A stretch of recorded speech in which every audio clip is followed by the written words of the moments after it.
नमस्कार, मी श्वेता भालेकर. सामसंजीवनी या कार्यक्रमामध्ये सर्वांचं मनापासून स्वागत. आज आपण मायग्रेन, डोकेदुखी आणि आयुर्वेद या विषयावर चर्चा करणार आहोत आणि यावर आपल्याला मार्गदर्शन करणार आहेत श्री रुक्म चिकित्सालय आणि पंचकर्म केंद्राच्या डॉक्टर गौरी बोरकर. नमस्कार गौरीमा. नमस्कार. कार्यक्रमात आपलं मनापासून स्वागत. मॅम, विषयी आपण थोडक्यात ओळख करून घेऊया. डॉक्टर गौरी मंदार बोरकर या आयुर्वेदाचार्य आहेत. त्यांनी BA MS करून आयुर्वेदामध्ये MSc पदवी संपादन केलेली आहे. आयुर्वेद तज्ञ डॉक्टर गौरी या गेल्या 20 वर्षांपासून डोंबिवली तसंच ठाण्यातल्या नौपाडा आणि घोडबंदर या ठिकाणी प्रॅक्टिस करत आहेत. तसंच त्या पुण्यामध्ये जाऊनही रुग्णसेवा करत असतात. कोल्हापुरामध्ये विश्वपती आयुर्वेद चिकित्सालय आणि संशोधन केंद्रामध्ये डॉक्टर गौरी या ऑनररी कन्सल्टंट म्हणून कार्यरत आहेत. सांध्यांचे आजार, पाठीच्या मणक्यांचे आजार, हृदयरोग, मधुमेह, पाळीच्या तक्रारी, वंध्यत्व या रोगांच्या चिकित्सेमध्ये त्यांनी विशेष प्रावीण्य मिळवले. सध्याच्या या पॅन्डेमिकच्या काळामध्ये विशेषत्वानं ऑनलाईन व्हिडिओ कन्सल्टेशन आणि कुरिअर सेवेचा लाभ रुग्ण घेऊ शकतात. डॉक्टर गौरी मंदार बोरकर यांची जलगाथा, त्रिदोषातक, विडा आणि इनफर्टिलिटी ही पुस्तकं सुद्धा प्रसिद्ध झालेली आहेत. डॉक्टर गौरी यांना वैद्यनाथतर्फे धन्वंतरी पुरस्कार, 2021 मध्ये सुश्रुत अवॉर्ड, आयुर्वेद आयकॉन पुरस्कार आणि ठाणे रत्न अवॉर्ड सुद्धा मिळालेले आहेत. आयुष दर्पणतर्फे आयुश्री पुरस्काराच्या अनेक पुरस्कारांनी त्यांना सन्मानित करण्यात आले. डॉक्टर बोरकर यांच्या दवाखान्यामध्ये आयुर्वेदिक डॉक्टरांना प्रशिक्षितही केले जातं.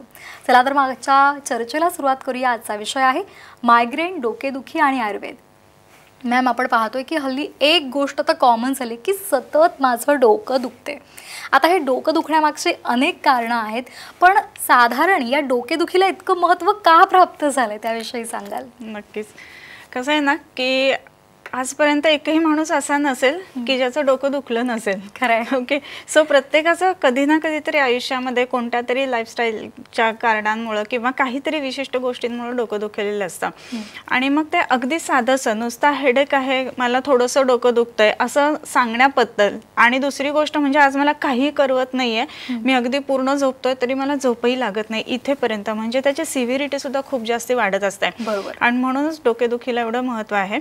आयुर्वेदाच्या दृष्टीने जर आपण बघितलं ना तर षडंग शरीर असं म्हटलंय. म्हणजे काय तर डोकं, मध्य शरीर आणि हातपाय. तर ह्याच्यामध्ये जे डोकं आहे किंवा शिर याला जे म्हटलंय त्याला उत्तमांग असं म्हटलंय.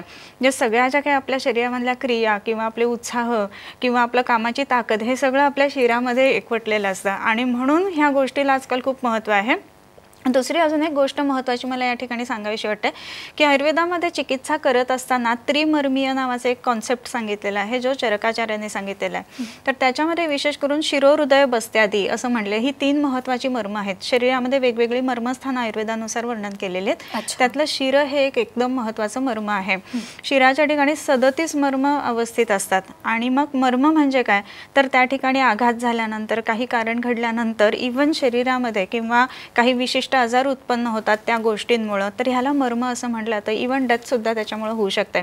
सो आपण हे पण बघतो की स्पेस ऑक्युपाईंग लिजन्स आहेत डोक्यामध्ये किंवा बिनाईन ट्युमर्स आहेत, कॅन्सरस ट्युमर्स आहेत. असं झाल्यानंतर ह्या गोष्टी, डोकेदुखी साधीशी वाटणारी गोष्ट सुद्धा मोठ्या गोष्टींना लीड करत असते. आणि म्हणूनच ह्या गोष्टीला खूप महत्त्व आहे. इव्हन चिकित्सा करत असताना ज्या वेळेला बस्तीच्या संदर्भामध्ये विकृती असतात किंवा हृदयाच्या संदर्भामध्ये विकृती असतात तर त्याचाही परिणाम म्हणून डोक्यावरती किंवा डोकं दुखण्यावरती आपल्याला विशेष करून दिसत असतो. सो डोकं दुखणं एकदम कॉमन सिम्पटम असलं ना तरी सुद्धा ते रौद्ररूप कधी धारण करेल हे आपल्याला सांगता येत नाही किंवा ते बघावं लागतं आम्हा वैद्य लोकांना. म्हणून ही गोष्ट खूप महत्त्वाची आहे. अगदी म्हणजे डॉक्टर, तुम्ही सांगितलं तसं डोकेदुखी जितकी साधी वाटते तितकी ती साधी नसते. त्यामुळे लगेचच तातडीनं डॉक्टरांचा सल्ला घेणं आवश्यक आहे. डॉक्टर, आपण त्याने पाहतो की मायग्रेनचा जो त्रास आहे तो सुद्धा आपल्याला दिसतो. तर मायग्रेन आणि डोकेदुखी हे आता खूप कॉमन झालेलं आहे. सातत्याने असे वारंवार त्रास होतात. तर त्यामागची नेमकी कारणं काय आहेत? आजकाल कसं आहे ना की एकतर आपली लाईफस्टाईल बऱ्यापैकी चेंज झालेली असते. मायग्रेन म्हणत असताना त्याच्यामध्ये एक विशिष्ट पद्धतीनं डोकं दुखत असतं. आयुर्वेदानुसार ह्या डोकं दुखण्याचा विचार जो आहे ना तो खूप वेगवेगळ्या पद्धतीनं केलेला आहे. म्हणजे सिम्पटम म्हणून, म्हणजे तुम्हाला दुसरा काहीतरी आजार आहे म्हणून डोकं दुखतंय आणि डोकं दुखणं हा आजार आहे म्हणून डोकं दुखतं, हे 2 वेगवेगळे प्रकार त्याच्यामध्ये राहतात. तसंच मायग्रेन आजकाल खूप पेशंट्समध्ये आपल्याला कॉमन सापडतं. त्याच्यामध्ये सुद्धा टिपिकली डोकं दुखतं हे एक मेन लक्षण असतं. मायग्रेनमध्ये काही विशिष्ट गोष्टी असतात की सुरुवातीला काही सिम्पटम्स पेशंटला जाणवायला लागतात आणि पेशंट स्पेसिफिक सांगतात की आता मला असं वाटतंय की माझं डोकं दुखेल. सो त्याला ऑरा स्टेज किंवा प्री ड्रॉप स्टेज असं म्हटलं जातं. मग त्याच्यामध्ये खूप जास्त यॉर्निंग म्हणजे जांभया येणं, इरिटॅबिलिटी वाढणं, डोळ्यांना अक्षरं सहन होत नाहीत, बघावं असं वाटत नाही, फोटोफोबिया डेव्हलप व्हायला लागतो आणि मग नंतर डोकं दुखायला लागतं. मग ती डोकं दुखायची फेज कमी झाली की त्याच्यानंतर सुद्धा आफ्टर इफेक्ट्स म्हणून काही गोष्टी चालू राहतात. सो त्याच्यामध्ये काही करावंसं नाही वाटत, उत्साह नाही वाटत किंवा नॉशिएटिंग वॉमिटिंग फिलिंग सुद्धा त्याच्यामध्ये असतात. सो ही सगळी लक्षणं जी आहेत ना ती टिपिकली मायग्रेनमध्ये येत असतात. आणि हे डोकं दुखण्याचे जे वेगवेगळे आपण प्रकार बघतो ना त्याच्यामध्ये आयुर्वेदानुसार बरेच वेगवेगळी निदानं म्हणजे वातज शिरशूल, पित्तज शिरशूल, कफज शिरशूल, इवन कृमीज शिरशूल असे वेगवेगळे प्रकार सांगितलेले आहेत. तर त्या अँगलने ह्या मायग्रेनकडे आयुर्वेद बघत असतं. जरी मायग्रेन कॉमनली आपल्याला सापडत असला ना तरी सुद्धा आयुर्वेदानुसार सुद्धा त्याच्यामध्ये खूप छान पद्धतीने आपल्याला औषधं नक्की देता येत असतात. अगदी सध्याची जीवनशैली सुद्धा बदललेली आहे, म्हणजे लाईफस्टाईल इतकी फास्ट झालेली आहे, त्यामध्ये खाण्यापिण्याच्या सवयी असतील किंवा आहार विहार सगळ्याच गोष्टी बदललेल्या आहेत. तर याचा सुद्धा परिणाम या डोकेदुखीवर होतो? नक्कीच. कसं आहे ना की खूप जास्त थंड पाणी पिणं हे खूप कॉमनली आहे. म्हणजे डायरेक्ट फ्रीज उघडून बाटली तोंडाला लावली जाते. उभ्यानी पाणी पिणं, त्याच्यानंतर दुसरी महत्त्वाची गोष्ट म्हणजे जेवणानंतर थंड पदार्थ खाणं किंवा जेवणानंतर गोड पदार्थ खाणं, ह्या सगळ्या गोष्टीचा परिणाम आहे ना तो डोकेदुखीवरती येत असतो. तसंच फार जास्त प्रमाणामध्ये बेकरीचे प्रोडक्ट्स खाणं किंवा आपल्याला इझी अवेलेबल आहे म्हणून आपण पॅक फूड घेतो तर त्याच्यामध्ये असणारे जे प्रिझर्वेटिव्स असतात किंवा त्यामध्ये असणारे जे ॲडेड कलर्स असतात त्याचा परिणाम सुद्धा म्हणून डोकं दुखत असतं. त्याच्याचबरोबर आपले जे लाईफस्टाईल आहे ना त्याच्यामध्ये हॅफेझार्ड लाईफस्टाईल असणं, म्हणजे कधीही उठतोय कधीही झोपतोय. विशेष करून पॅन्डेमिक लॉकडाऊनच्या काळामध्ये लोकांनी ते अनुभवलेलं आहे की कुठलाच ऑनलाईनच काम करायचं, वर्क फ्रॉम होमच आहे तर मग कधीही उठल्या उठल्या लॅपटॉप उघडून बसा, ह्या गोष्टींमुळे सुद्धा डोकं दुखत असतं. सो लाईफस्टाईल आपली चांगली ठेवणे ही हा भाग खूप महत्त्वाचा आहे. मग त्याच्यामध्ये ब्राह्मे मुहूर्ते उत्तिष्ठेत स्वस्थो रक्षार्थम आयुष्य असं म्हटलंय. म्हणजे लवकर उठावं, लवकर उठल्यानंतर सुद्धा डोकं दुखणं हा एक भाग कमी येण्याची शक्यता त्याच्यामध्ये असते कारण स्वास्थ्य आपलं मेंटेन होत असतं. पण लवकर उठायचं असेल ना तर झोपणं ही सुद्धा गोष्ट लवकर असायला. आजकालच्या भाषेमध्ये आपण बघतो की रात्री मोबाईलवरती सगळे ऑनलाईन दिसत असतात आपल्याला 1-1, 2-2, 3-3 वाजेपर्यंत आणि मग सकाळी उठलात लवकर तर झोप पूर्ण होणार नाही आणि मग डोकं दुखणं हे चालू होईल. मग तुम्ही मलाच म्हणाल की अरे लवकर उठायला सांगितलं होतं म्हणून आम्ही लवकर उठलो. त्याच्याच बरोबरीने लवकर झोपणं हा भाग सुद्धा महत्त्वाचा आहे. अगदी तसंच आपला आहार जो आहे तो नॉर्मल पोळी भाजी भात वरण ज्याला आपण स्टॅपल फूड म्हणतो हे घ्यायला हवं. आजकाल खूप वेगवेगळ्या प्रकारचे म्हणजे पिझ्झा, ब्रेड, बर्गर, पास्ता ह्याच्या बरोबरीनं आता एवढ्या वेगवेगळ्या गोष्टी समोर आलेल्या आहेत ना की ज्या मुलांना किंवा नवीन पिढीला विशेष करून भुरळ घालतात आणि त्याच्याचमुळं आत्ता दिसतं की टीनेजमध्ये किंवा कॉलेज गोईंग स्टुडंट्समध्ये सुद्धा मायग्रेनचं डोके दुखण्याचं प्रमाण आपल्याला खूप वाढलेलं दिसतं. म्हणजे या सगळ्या गोष्टींचा जर विचार केला तर डोकेदुखी ही खरं तर गंभीर आजार म्हणून सुद्धा येऊ शकते. डॉक्टर, महत्त्वाचा मुद्दा हा आहे की ही जी डोकेदुखी सुरुवात करते तेव्हा यामागची नेमकी लक्षणं काय असतात की ही लक्षणं जर आपल्या लक्षात आली तर आपण डॉक्टरांचा सल्ला अवश्य घेतला पाहिजे? बरोबर. पहिल्यांदा तर डोकं दुखतंय म्हटल्यानंतर डोकं दुखतच म्हणजे डोकं दुखतं हे पेशंट सिम्पटम सांगत असतो. पण त्याच्याच बरोबरीने एक वैद्य म्हणून जेव्हा आम्ही विचारतो ना तर बरेच प्रश्न विचारले जात असतात पेशंटला की नक्की कुठं दुखतंय. तर त्याच्यामध्ये टिपिकली जर फ्रंटल एरिया म्हणजे पुढचं डोकं जर दुखत असेल ना तर ते जनरली कफाशी संबंधित असतात. तर आपण बघतो बऱ्याच वेळेला की सायनोसायटिस सारखे त्रास असतात किंवा सर्दी असते, कफ असतो तो सायनसेसमध्ये साठलेला असतो. ह्या गोष्टींमुळे फ्रंटल पेन असतं जनरली. माथ्याला जे डोकं दुखतं ना तर त्याच्यामध्ये रक्त आणि पित्ताचा संबंध जास्त असतो. ऊन लागलंय खूप किंवा उन्हामध्ये काम झालंय किंवा इवन स्क्रीनवरती खूप जास्त वेळ काम झालंय तरी सुद्धा ते इल्युमिनेशनमुळे पित्त शरीरामध्ये वाढत असतं आणि म्हणून पोट दुखत असतं. तर त्याच्याचबरोबर डोकं दुखण्याचा जो आणखीन एक भाग राहतो ना त्याच्यामध्ये शंख ज्याला म्हणतात म्हणजे दोन्ही बाजूला पॅराइटल बोन्स जिथे असतात जे सगळ्यात थिन बोन आहे आपल्या स्कलमधलं तर त्याच्या ठिकाणी पेन असतं. तर हे जे पेन असतं ना तर त्याचा संबंध बऱ्याच वेळेला वाताशी संबंधित वगैरे असू शकतो. सो त्याच्यानुसार वेगळी काही औषधं आपण देत असतो. काही पेशंट जे असतात ना त्यांना पाठीमागच्या बाजूला म्हणजे ऑक्सिपिटल एरियामध्ये डोकं दुखत असतं. मग टिपिकली पेशंट सांगत असतात की मागून डोकं दुखते आणि सहन होत नाहीये वगैरे.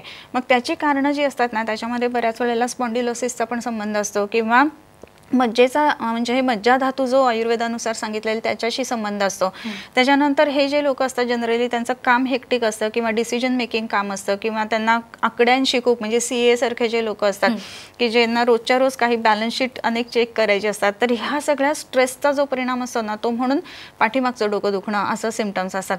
सो डोकं कुठं दुखतं ह्याच्यानुसार एक वैद्य निदान करत असतो की कुठल्या पद्धतीचं दुखणं आहे किंवा कारण त्याचं काय असेल याच्यानुसार बघितलं. आता सिम्पटम्स म्हणत असताना आपण बऱ्याच वेळेला कुठे डोकं दुखतं हे बघून बघितलं त्याचबरोबरीने काही विशिष्ट आजार शरीरामध्ये असतात आणि त्याचं लक्षण म्हणून डोकं दुखत असतं. अगदी साधी गोष्ट म्हणजे जर का मलप्रवृत्ती म्हणजे शौचाचा वेग आलेला आहे आणि आपण गेलो नाही किंवा गेलेलो आहेत आणि होत नाही तरी मुद्दाम बरेच लोकांना बळच ट्राय करायची सवय असते. सो असं जर का केलं गेलं ना तरी सुद्धा वाताची गती बदलते आणि शकृत पिंडिकोद्वेष्ट प्रतिशाय शिरोरुजा, हा शिरोरुजा म्हणजे डोकं दुखणं. तर साधं मोशनला नीट नाही झालंय म्हणून सुद्धा डोकं दुखत असतं. ह्याच्यापासून बऱ्याच वेळेला पोट दुखतंय आणि म्हणून डोकं दुखत असतं. मग त्याच्यामध्ये जड पदार्थ खाल्लेले आहेत किंवा खूप जास्त फॅट असणारे पदार्थ खाल्लेले आहेत, असं जर का झालं तर ते पचन व्यवस्थित झालेलं नसतं आणि मग दुसऱ्या अवस्थापकामध्ये विकृती आली की विदग्धजननासारखी लक्षणे येतात. पेशंटला मळमळत असतं, अनइझी होत असतं आणि त्याच्याबरोबर डोकं दुखत असतं. सो हे एक कारण त्याच्यामध्ये आपल्याला दिसतं. त्याच्याचबरोबर काही पेशंट जे असतात ना त्याच्यामध्ये टिपिकल ट्युबरक्युलर पेशंट्स किंवा ज्याला आपण आयुर्वेदानुसार राजयक्ष्म्याच्या संदर्भामध्ये लक्षणं म्हणतो की त्याच्यामध्ये धातू जे आहेत ना ते असार झालेले असतात म्हणून डोकं दुखत असतं. त्याचा एक संबंध येत असतो. ज्वराचा संबंध त्याच्यामध्ये येत असतो. म्हणजे वेगवेगळ्या प्रकारचे जे ताप आहेत, आता आपण बघतोय की व्हायरल फीवर्समध्ये खूप सारे वेगवेगळे प्रकार आणि म्युटेशन्स येत आहेत, तर अशा वेळेला सुद्धा डोकं दुखत असतं.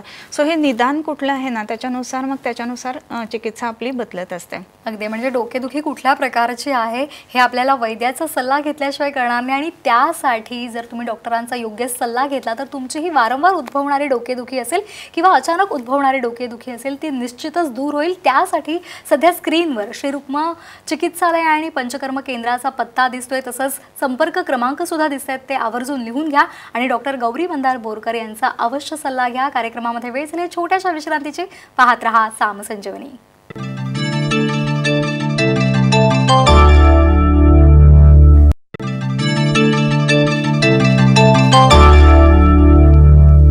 सामसंजीवनी या कार्यक्रमामध्ये सर्वांचं पुन्हा एकदा स्वागत. मायग्रेन, डोकेदुखी आणि आयुर्वेद या विषयावर आज आपण चर्चा करत आहोत आणि आपल्याला मार्गदर्शन करत आहेत डॉक्टर गौरी मंदार बोरकर. मॅम, मगाशी तुम्ही लक्षणांबद्दल सांगितलात की कुठली कुठली लक्षणं आहेत डोकेदुखी संदर्भातली. आता यावर आयुर्वेदामध्ये कुठल्या प्रकारचे उपचार आहेत त्याविषयीची माहिती द्याल? नक्कीच. खूप जसं वेगवेगळी कारणं आहेत ना त्याच्याप्रमाणे औषधं सुद्धा खूप वेगवेगळी बदलत राहतात याच्यामध्ये. आता औषधांचा आपण जेव्हा विचार करतो तर नेमकं कारण काय किंवा मूळ आपलं निदान काय त्याच्यानुसार ही औषधं बदलत असतात. आत्ताच आपण म्हटलं की सर्दी, सायनस आणि त्याच्यामुळे डोकं दुखणं असं जर असेल ना तर त्याच्यामध्ये काही औषधं असतात की जी लेपाच्या स्वरूपामध्ये उपयोगी पडत असतात. हे एक वेखंड म्हणून आहे की जे आपण आज इथे आणलेलं आहे. तर हे वेखंड जे आहे ना ते उगाळून त्याचा लेप जर लावला गेला, विशेष करून जे लोक जेवणाच्या नंतर थंड खातात किंवा त्याच्या अगदी पहाटे उठून ज्यांना प्रवास करायचा असतो अशा लोकांसाठी बऱ्याच वेळेला डोकं दुखणं हे फ्रंटल साईडला असतं, त्यावेळेला ह्या वेखंडाचा लेपाचा उपयोग होत असतो. हा वेखंड आहे ना हे दिसायला अगदी साधं आणि आपल्याला खूप माहितीचं म्हणजे अतिपरिचयात अवज्ञ असं हे औषध झालेलं असतं. पण जे मगाशी आपण म्हणतो की ज्याच्यामध्ये ब्रेनमध्ये लिजन्स आहेत किंवा ज्याच्यामध्ये आपण हे म्हणू शकतो की बिनाईन ट्युमर्स आहेत किंवा कॅन्सरस ट्युमर्स आहेत, तर अशा पेशंट्समध्ये सुद्धा वेखंड, पुनर्नवा, आंबे हळद आणि त्याच्यामध्ये आणखीन काही आपण ओली हळद सुद्धा त्याच्यामध्ये काही वेळेला ॲड करत असतो. तर त्याचे लेप जर लावले गेले ना तर हे ऑक्युपाईंग लिजन्स जे असतात ना किंवा ट्युमर्स असतात ते सुद्धा कमी करायला खूप चांगल्या पद्धतीने परिणाम येत असतो. तसंच काही पेशंट्स असे असतात की ज्यांना डोकं दुखतं खूप जास्त प्रमाणामध्ये आणि नंतर कन्व्हल्जन्स पण येत असतात. असे आपल्या दवाखान्यामध्ये सुद्धा एक पेशंट होता की खूप डोकं दुखतंय नेहमी सांगायचा आणि त्याप्रमाणे त्याला की अरे कन्व्हल्जनची हिस्ट्री नाही आहे काही असं सांगितल्यानंतर सुद्धा आपण त्याला काही ह्या पद्धतीची औषधं दिलेली होती आणि मग त्याचं ते डोकं दुखणं कमी आलेलं होतं. सो ह्या दृष्टीने त्याचा विचार नक्की करावा लागतो. त्याच्या बरोबरीने अजून एक प्रकार जो डोकेदुखीचा असतो की ज्याच्यामध्ये पाठीमागच्या बाजूला डोकं दुखत असतं आणि त्याच्यामध्ये स्ट्रेस, टेन्शन, अँझायटी ह्या गोष्टी जास्ती असतात. आता ह्याच्यामध्ये आपण जे आणलेलं आहे ना तर ती मोहाची फुलं आहेत. तर ही फुलं आता अशी छोटी छोटी आपल्याला दिसतात आणि अतिशय सुंदर आणि वास असणारी फुलं असतात. तर ह्या मोहाच्या फुलांचं नस्य केलं गेलं ना तर झोप अतिशय चांगल्या पद्धतीने लागते आणि जे स्लीप डिप्राइव्ड लोक असतात तर त्यांच्यासाठी ह्याचा खूप चांगला उपयोग होत असतो. जसं झोप येत नसेल आणि डोकं दुखत असेल तर बऱ्याच वेळेला आजकाल मोबाईल बघणं हा भाग होत असतो. तर त्याच्याऐवजी काय करावं तर ही एक जटामावसी म्हणून द्रव्य आहे. तर ही जी जटामावसी आहे ही गरम पाण्यामध्ये घातली जाते आणि ती जे जटामावसीचं पाणी तयार होतं तर ते पाणी जर का घेतलं गेलं ना तर उत्तम पद्धतीनं झोप लागत असते. सो ह्या दृष्टीने ह्याही गोष्टीचा विचार नक्की करायला पाहिजे. तसंच आपण म्हटलेलं होतं की ग्रहणीसारखे काही आजार असतात की त्याच्यामुळे डोकं दुखत असतं. मग अशा वेळेला एक पथ्यादी काढा म्हणून औषध आलेलं आहे, त्याचा परिणाम खूप चांगला येत असतो. त्याच्याच बरोबर राजयक्ष्म्यासारखी जर लक्षणं असेल म्हणजे धातू म्हणजे ताकद नाही आहे, एकदम थकवा वाटतोय, त्याच्याच बरोबर मसल पेन जास्ती आहे आणि वजन वाढत नाही आणि डोकं दुखतंय असे जे पेशंट्स असतात ना तर त्या सगळ्या पेशंट्समध्ये सुवर्णमालिनी वसंत, षटपलग ऋत ह्या गोष्टींचा उपयोग चांगला होत असतो. सो निदान आपलं कोणकोणतं आहे त्याच्यानुसार ही चिकित्सा बदलत असते. पथ्यादी काढाबरोबर शिरशैलादी वटी ही जर औषध घेतलं गेलं ना तर 95% लोकांचं डोकं खूप चांगल्या पद्धतीनं कमी येत असतं दुखायचं. सो ह्या पद्धतीनं विचार करायला लागतो. काही पेशंट्स आपल्याकडे असे पण असतात की टिपिकली पिरियड्सच्या आधी डोकं दुखतं असे सुद्धा काही पेशंट्स असतात. मग त्याच्यामध्ये पित्तज रजोदुष्टी असं आपलं निदान असतं आणि ह्या निदानानुसार औषधं द्यायला लागतात. मग असे जे पेशंट्स असतात त्यांच्यासाठी एक वासा म्हणून द्रव्य असतं किंवा ज्याला आपण अडुळसा म्हणतो. आता अडुळसा आपल्याला बऱ्याच वेळेला खोकल्यासाठी म्हणून माहीत असतं फक्त, पण ह्याचा उत्तम रक्तपित्तघ्न किंवा पित्तशमन म्हणून सुद्धा परिणाम चांगला येत असतो. तर ह्या वासा जो असतो ना तर त्याचा रस काढायचा आणि त्याचा 2-2 चमचे रस सकाळी रोज जर पोटात घेतला गेला तर पिरियड फार लवकर येणं, पिरियडच्या आधी डोकं दुखणं किंवा पिरियडच्या आधी खूप जास्त प्रमाणात चिडचिड होणं ह्या गोष्टी सुद्धा उत्तम पद्धतीनं कमी येत असतात. तसंच डोकं दुखण्यामध्ये अजून एक प्रकार असतो की ज्याला ट्रायजेमिनल न्यूरॅल्जिया सुद्धा म्हटलं जातं की त्याच्यामध्ये शीर खूप उडत असते, डोळा बाहेर आल्यासारखा वाटतो, डोळा खूप दुखत असतो. असे जे पेशंट्स असतात ना तर त्यांच्यामध्ये सुद्धा काही विशिष्ट औषधं असतात की ज्याच्यामध्ये शिरशूलादी आपण म्हटलं तसंच एक गोदंती म्हणून असतं तर ते सुद्धा त्याच्यामध्ये वापरता येत असतं. आयुर्वेदानुसार ही जी निदान आहेत ना त्याच्यामध्ये अनंतवात किंवा अर्धावभेदक ज्याला आपण अर्धच डोकं दुखणं किंवा अर्धी शिशी म्हणतो तर ह्या गोष्टींसाठी सुद्धा खूप वेगवेगळी आणि उत्तम औषधं आलेली आहेत. हे सगळं करत असताना एक कृमीच्या शिरशूल म्हणजे कृमींमुळे झालेला शिरशूल असा एक प्रकार आयुर्वेदामध्ये वर्णन केलेला आहे. मग त्याच्यामध्ये खूप जास्त प्रमाणामध्ये आजकाल सलाड्स खाण्याचं प्रमाण वाढलेलं आहे आणि ते प्रमाण असल्यामुळं ते जे धुतलेलं असतं जस्ट आपण त्याला काही बॉईल करत नाही आणि त्याच्यामुळे काही वेळेला त्याच्यामुळे ते एग्स शरीरामध्ये जात असतात आणि त्याचा परिणाम म्हणून ब्रेनमध्ये ब्लड हे काय म्हणू त्याच्यामध्ये लिजन्स जात असतात ते कृमींचे आणि इवन कृमींचा वर्मचा बॉल आपल्याला त्याच्यामध्ये स्कॅनमध्ये वगैरे बघायला मिळतो. असेही केसेस काही आपण बघितलेले आहेत. सो त्याच्याही मध्ये काही विशिष्ट नस्याचा उपयोग होत असतो. तर पंचकर्माणी ह्या बाबतीमध्ये आपण बघूच यात की अशा केसेसमध्ये आपल्याला काय करता येत असतं. मग यावर पंचकर्म कुठली कुठली आहेत? निश्चितच जेवढी औषधांचं महत्त्व आहे ना तेवढंच आयुर्वेद म्हटल्यानंतर आपण पंचकर्माचा विचार त्याच्यामध्ये करतच असतो. तर आपल्याला जेव्हा आपण बघतो तर ज्या वेळेला कफामुळे समजा शिरशूल आहे तर नस्य म्हणून जे पंचकर्म आहे ना तर नस्य म्हणजे काय तर नासया दीयते ती नस्यम, नाकातून औषध दिलं जातं. तर लोकांना असं वाटत असतं की हा मी नस्य केलंय म्हणजे परत नका करू. पण आता जर का कफामुळे दुखतंय डोकं तर मग त्याच्यामध्ये कटफलाचं नस्य किंवा गुडशिंठीचं नस्य असं नस्य दिलं जातं. काही वेळेला पित्तामुळे डोकं दुखत असतं मग अशा वेळेला सूतशेखरचं नस्य किंवा सुवर्ण सूतशेखर एक अतिशय उत्तम औषध आहे की ज्याच्या अगदी इमिजिएट 2 ते 3 मिनिटांमध्ये डोकं दुखायचं थांबतं. इतकाही उत्तम परिणाम त्याच्यामध्ये मिळत असतं. काही पेशंट्समध्ये पित्तामुळे होतं त्यावेळेला अनंत आणि सूतशेखर असं आपण नस्य वापरत असतो. काही पेशंट जे असतात ना तर त्यांना वातामुळे डोकं दुखत असतं, प्रवास झालेला असतो, ट्रेकिंग झालेलं असतं आणि डोकं दुखत असतं. असे जे पेशंट्स असतात त्यांच्यामध्ये देवदार समीर पन्नागाचं नस्य दिलं जातं. म्हणजे एकच नस्य म्हटलं ना तरी वेगवेगळ्या औषधांच्या योगाने वेगवेगळ्या पद्धतीचं डोकं दुखणं ह्या गोष्टीवरती त्याचा परिणाम मिळत असतो.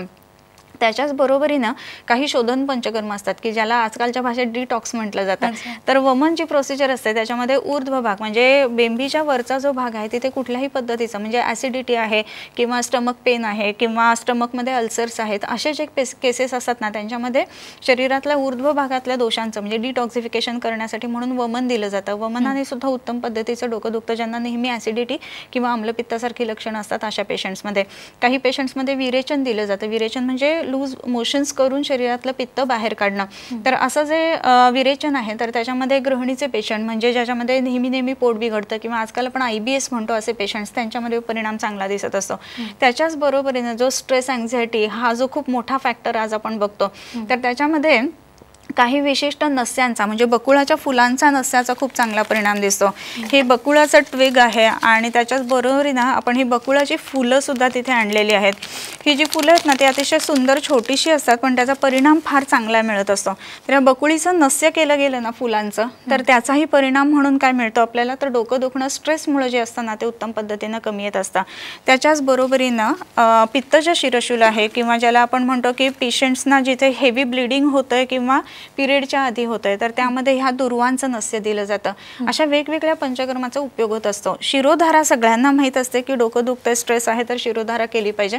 तर जटामांसी सिद्ध तेलाची शिरोधारा किंवा माक्याच्या किंवा ब्राह्मीच्या तेलाची शिरोधारा ह्या गोष्टींनी डोकं अतिशय चांगल्या पद्धतीनं दुखायचं थांबत असतं. आज केली आज थांबलं फक्त एवढ्यापुरतंच आयुर्वेद सीमित नाहीये तर पूर्ण पुढचा सुद्धा विचार त्याच्यामध्ये येतो किंवा मुळापासून आजार काढणं ह्या गोष्टी त्याच्यामध्ये आपण बघत असतो. बरोबर. आता जसं म्हटलं की डोकं दुखतंय म्हणून एक गोळी घेतली आणि पिरियडचा त्रास आहे आणि मग विश्रांती घेतली आणि पिरियड थांबल्यानंतर आपोआपच डोकं दुखायचं थांबणार आहे, पण तसं नाही. याचा अर्थ काय की पित्तज रजोदृष्टी हे निदान आहे, मग त्याची औषधं त्याच्यामध्ये दिली जातात आणि त्याच्यानुसारची पंचकर्म दिली जातात. सो ही पंचकर्म त्याच्यामध्ये वेगवेगळी आपण वापरत असतो. सो त्याच्यामध्ये आपण बघितलं की नस्याचा वापर केला जातो, शिरोधारेचा वापर केला जातो. तर तसंच काही पेशंट्समध्ये कन्व्हल्जन्स येतात, आक्षेपक ज्याला म्हटलं जातं, त्याच्यामध्ये शिरोबस्तीचा सुद्धा वापर केला जातो. तसंच वमनाचा वापर केला जातो, विरेचनाचा वापर केला जातो. ह्या सगळ्या पंचकर्म आणि औषधं ह्या सगळ्याचा इम्पॅक्ट म्हणून असं होतं की डोकं दुखायचं थांबतं आणि आपण उत्साहाने चांगलं कामाला लागू शकतो. अगदी खरं आहे. त्यामुळे उत्साही राहण्यासाठी आणि डोकेदुखी दूर करण्यासाठी पंचकर्माचा सुद्धा खूप मोठ्या प्रमाणात फायदा होऊ शकतो. डॉक्टर, योगासन आणि प्राणायाम केल्याने सुद्धा डोकेदुखीवर मात करता येते, त्याविषयी काय सांगाल? जसं म्हटलं की लाईफस्टाईल चेंजेस झालेले आहेत त्याच्यामुळे डोकं दुखतंय. सो लाईफस्टाईल बदलणं हा त्याच्यावरचा उपाय आहे. पण आता आमचं कामाचं स्वरूप असं आहे, हेक्टिक आहे, तर मग आम्ही कसं करू? तर त्यातल्या त्यात आपण निश्चितच वेळ काढू शकत असतो. आपण इव्हन ऑफिसमध्ये सुद्धा चिटचाट करत असतो, एक 15 मिनिटं लंच नंतर वेळ आपण घालवत असतो. काही योगासनं करणं ह्या गोष्टी आपण त्याच्यामध्ये नक्की करतो, प्राणायाम करणं ह्या गोष्टी नक्की करू शकत असतो. काही 5 मिनिट क्विक रिलॅक्सेशन टेक्निक्स आहेत की जे आपल्या पेशंट्समध्ये आपण आपल्या दवाखान्यामध्ये सांगत असतो की त्याच्यामध्ये मसल्स जे आहेत त्याचं एकदम कॉन्ट्रॅक्शन करणं आणि ड्रास्टिक रिलॅक्सेशन करणं. असं केल्यानंतर खूप जास्त प्रमाणामध्ये उत्साह वाढतो, ब्लड सर्क्युलेशन वाढत असतं, डोकं दुखणं वगैरे, स्ट्रेस या गोष्टी कमी येत असतात. त्याच्याचबरोबर अनुलोम विलोम करणं, शीतली शीतकारी करणं, हे बिफोर लंच आपण पेशंटला बऱ्याच वेळेला ॲडवाईस करतो की अर्धा तासाचा लंच असेल ना तर 5 ते 7 मिनिटं ह्याला दिली ना तरी सुद्धा आपल्याला आपला वर्क लाईफ बॅलन्स मॅनेज करणं ह्या गोष्टी शक्य होत असतात. ह्याचं कारण की आपल्याला स्पर्धा आहे, प्रत्येकालाच पुढे जायचं आहे, काम भरपूर करायचं आहे किंवा स्वतःची ॲस्पिरेशन्स आहेत की मला एवढं करायचं आहे, तर त्याच्यासाठी स्वतःची तब्येत चांगली ठेवणं ही गोष्ट खूप महत्त्वाचं आहे. आयुर्वेदामध्ये ह्याला शरीर माध्यम खलु धर्म साधनम असं म्हटलेलं आहे. म्हणजे काय, पहिलं तुम्ही शरीर तुमचं छान टिकवलं ना तर तुम्ही तुमचं काम सगळं छान करू शकणार आहे. आणि म्हणून स्वतःसाठी वेळ काढणं, थोडा मध्ये मध्ये एवढा जर करून आपण हे प्राणायाम योगासनं केली ना त्याचा परिणाम नक्की चांगला मिळत असतो. अगदी, म्हणजे जीवनामध्ये प्रत्येकालाच पुढे जायचं, प्रत्येकालाच धावायचं, पण यासाठी तुमचं शरीर जे आहे ते सशक्त असणं गरजेचं आहे. आणि त्याला उत्साही जर ठेवायचं असेल तर त्यासाठी काय करायचं ते डॉक्टरांनी आपल्याला सांगितलेलं आहे. मायग्रेन, डोकेदुखी आणि आयुर्वेद या विषयावर आज आपण चर्चा केली. आरोग्यासंदर्भातल्या कुठल्याही तक्रारी असतील तर आवर्जून आता स्क्रीनवर श्री रुक्म चिकित्सालय आणि पंचकर्म केंद्राचा पत्ता दिसतोय, क्रमांक दिसतोय, तो लिहून घ्या आणि आवर्जून डॉक्टर गौरी बोरकर यांचा सल्ला घ्या. मॅम, आपण इथे आलात आणि आम्हाला खूप छान पद्धतीने मार्गदर्शन केलं, त्याबद्दल सर्वांच्या वतीने आपले आभार मानते. नमस्कार, धन्यवाद. सामसंजीवनी या कार्यक्रमामध्ये वेळ झाली इथेच थांबण्याची. ताज्या बातम्यांसाठी पाहत रहा साम टीव्ही. नमस्कार.